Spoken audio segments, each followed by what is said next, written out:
All right, the middle part here just contrasts North Carolina in 2011 when I got to the General Assembly with where it is in 2016. And I had people that asked me when I first ran in 2010, I guess the most often asked question I got was, are you crazy? Of course, my wife asked me that a number of times for different reasons. But the reason they asked me that is the first thing on the list here, because everybody knew about this. If you read, even if you watched the news or read the papers, they kind of would bring this up from time to time. We knew there was a structural budget deficit of $2.5 billion. The reason for that was, and I think this went back just 2 years. I know at least in 2009, 2010, the federal government pumped $2.5 million a year into North Carolina in federal stimulus money. Okay, now 2.5 billion. What did I say? Oh no, with a B. The big B. $2.5 billion a year into North Carolina. Now, again, being a financial person, my thoughts are, if I've got $2.5 billion that's coming in for 2 years and it's not going to ever come in again, I've got to use that for special projects and things. I can't use that for something that I'm going to have to continue to pay money on forever after that 2 years runs out. You know what I'm saying? Suppose I was going to get a $50,000 bonus for the next 2 years. My company just liked me for some reason or other, felt like I was doing a great job. They're going to give me a $50,000 bonus the next 2 years. Well, would it make sense for me to go out and buy a new house and buy a big yacht and buy stuff that's going to raise my annual expenses by $50,000 a year? What am I going to do in that third year? Default on everything, right? Well, that's where we were. In other words, when we got there in 2011 and my party first took the majority, we knew just to spend the same amount of money that the other guys spent the year before, we were going to have to come up with $2.5 billion of additional revenue to keep the same programs going, because they had baked it into the ongoing operating expenses.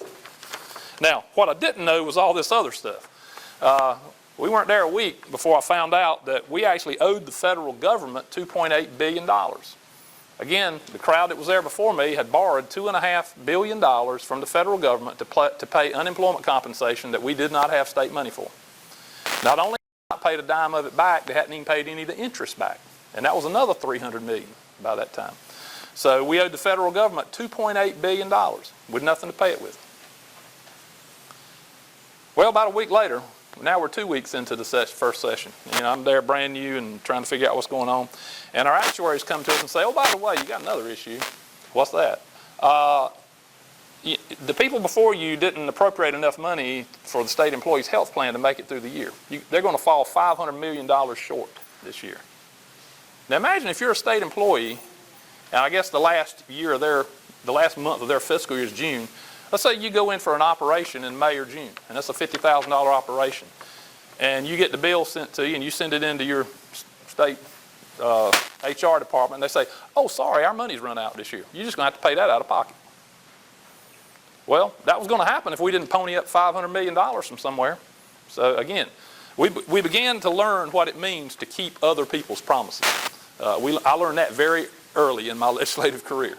That there are, and I've told this when the State Employees Association interviewed me the other day to see whether they were going to endorse me. And I noticed they didn't endorse anybody in my race, which tells me some things. But I told them, I said, look, there's two kinds of people up there in Raleigh. There's people that promise you the moon and don't do anything about keeping them. And then there's people like me who don't promise you much, but make sure that I keep my promises, and not only my promises, but the promises of other people who have promised you stuff they can't deliver on. Now, which do you want? You know? Well, I think they decided they like the people that promise them a lot. But anyway, so $500 million we had to come up with for state employees weren't going to have their health coverage paid. And then about a week later, we've been there at least 3 weeks now, the actuaries come back and say, oh, by the way, there's another problem that state employees are going to have if you don't do something about it. What's that? Well, their retirement plan was also improperly funded.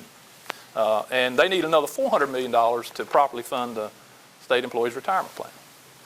So if you're a state employee, you can thank our group that came in 2011 for providing almost $1 billion to cover shortfalls that the group before us left.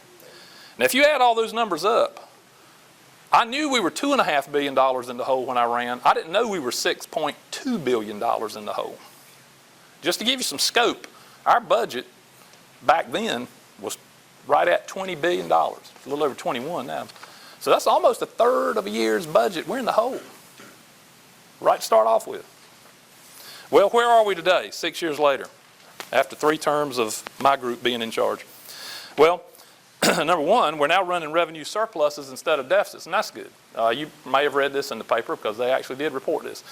We had a revenue surplus this year of $425 million. All that means is we took in $425 million more than we thought we were, more than we had budgeted to take in. That means that your policies are working. I think that's what it means. At least means right now they are. The unemployment fund, remember how we were $2.8 billion in the hole for that? Well, not only have we paid that off thanks to the good work of largely of Dale Falwell, who was put in charge of that by the governor, who, by the way, is running for state treasurer this year, and everybody in this room needs to vote for, because that guy understands finance. And he did a whiz-bang job with this. We've gone from negative $2.8 billion to positive $1 billion in our unemployment fund. Not only have we paid it all back in 3.5 years, but we got $1 billion sitting in the unemployment fund next time something like that rolls around. And we've also been saving in our rainy day fund. Yeah, you never know when the economy is going to turn down again, or we're going to have a bad hurricane year or whatever. And we now have $1.2 billion in the rainy day fund, which is basically a savings account for trouble in the state. So now, rather than being $6.2 billion in the hole, we're $2.2 billion in the black. And that's the $8.5 million that somebody was referring to earlier today, the change in the last 6 years. It's really amazing to me that we've had that kind of turnaround in just 6 years.